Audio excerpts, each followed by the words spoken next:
The Man with One Red Shoe came on my radar for one reason, and that's because Carrie Fisher is in it.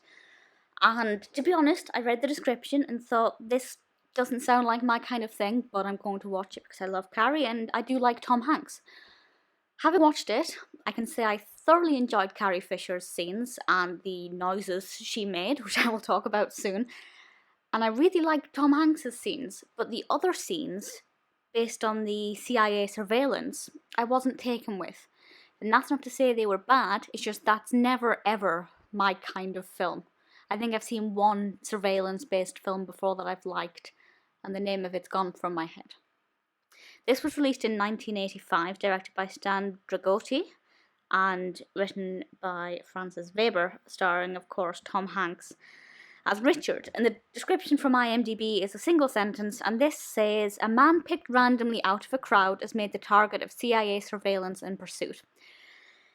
Basically, somebody is going to get into quite a bit of trouble if something they did is found out, so instead they focus the blame on just some random person, and just by chance, mainly because he's spotted wearing one dress shoe and one red trainer, he is picked out of a crowd and is targeted randomly, and most of the time, he doesn't know that this is even going on.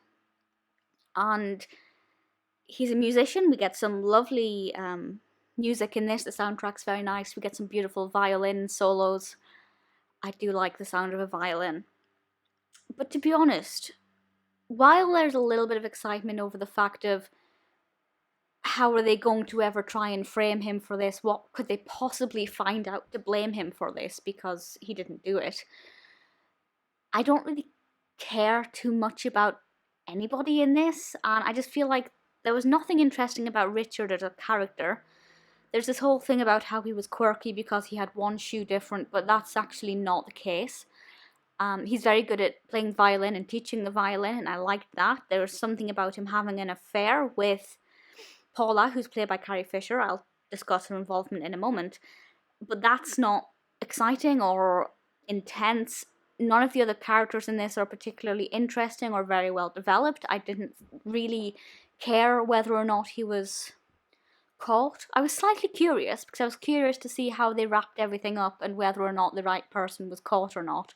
I was interested to that extent, but I wasn't really bothered about Richard's personal life. I wasn't that bothered about the development of the surveillance.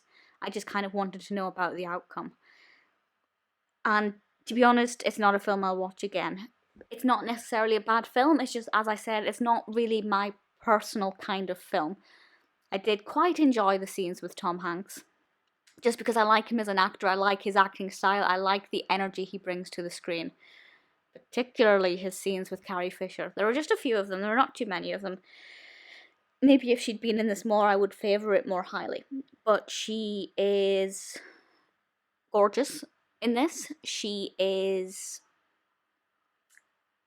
very naked in one of them. Well, actually, she's not naked, but she's bearing a lot of flesh, put it that way.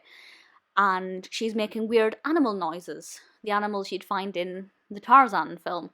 And there is a small backstory to that, but it's very bizarre and very entertaining, and I loved her role in this. Did I like the character? I don't know. I wasn't that bothered about Paula. Again, not a very well developed character, but I liked Carrie's performance. I liked her in this, and I really liked Tom Hanks's performance as well. So the film for me is nothing special. I probably won't ever watch it again. I might watch some of Carrie's scenes, particularly the Tarzan bit, because it just amused me. But beyond that, I don't think it's anything to write home about. If there's nothing specific that's pulling you to watch this, it's not one that I would recommend. Maybe try and see Carrie's scenes on YouTube if they're there. I don't know, I haven't looked, but I certainly will be looking. But for the most part, you won't be missing out on much if you don't watch it.